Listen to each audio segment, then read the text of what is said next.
Today, I made a conscious decision to pause my journey of learning English. It's not that I don't see the value in it. English is undeniably one of the most widely spoken languages in the world, a gateway to global communication, opportunities, and cultural exchange. But for now, I feel the need to step back and reflect on why I've chosen to let go of this pursuit, at least temporarily. For years, I've been caught up in the societal pressure to learn English.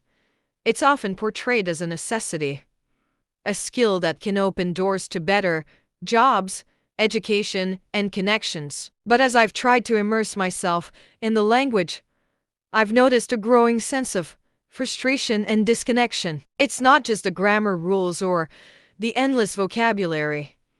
It's the feeling that I'm losing touch with my own identity in the process. English, as a language, carries with it a certain cultural dominance.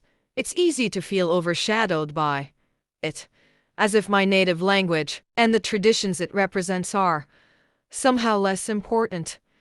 I've found myself thinking in English, dreaming in English, and even judging my own language through the lens of English. It's as if I've been slowly erasing a part of myself to make room for something foreign. This realization has made me question why I'm learning English in the first place. Is it because I genuinely want to? Or because I feel like I have to? Am I doing it for myself or to meet the expectations of others?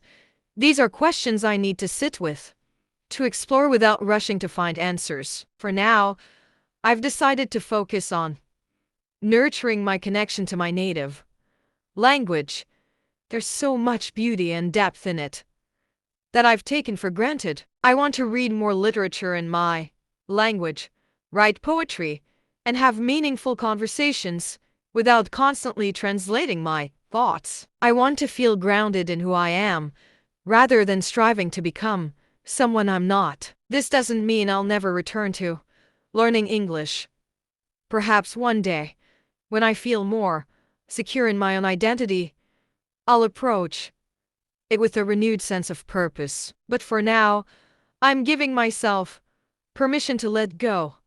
To prioritize my mental and emotional well-being over societal expectations. It's a small act of rebellion, but it feels significant.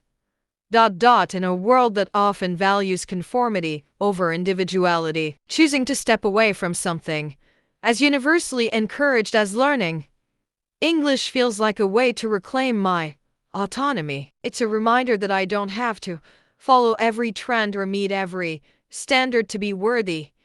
As I write this, I feel a sense of relief. It's okay to take a break. It's okay to prioritize my own needs over external pressures. And it's okay to redefine what success means to me, even if it looks different from what others expect. For now, I'll focus on being present, on embracing the richness of my own language and culture. And who knows, maybe one day, I'll return to English with a clearer sense of why I want to learn it, not because I have to, but because I choose to. Until then, I'll take it one day at a time, one word at a time, in the language that feels most like home. If this video was helpful to you, please subscribe to my YouTube channel and hit the bell icon. This way, you'll be notified of new videos.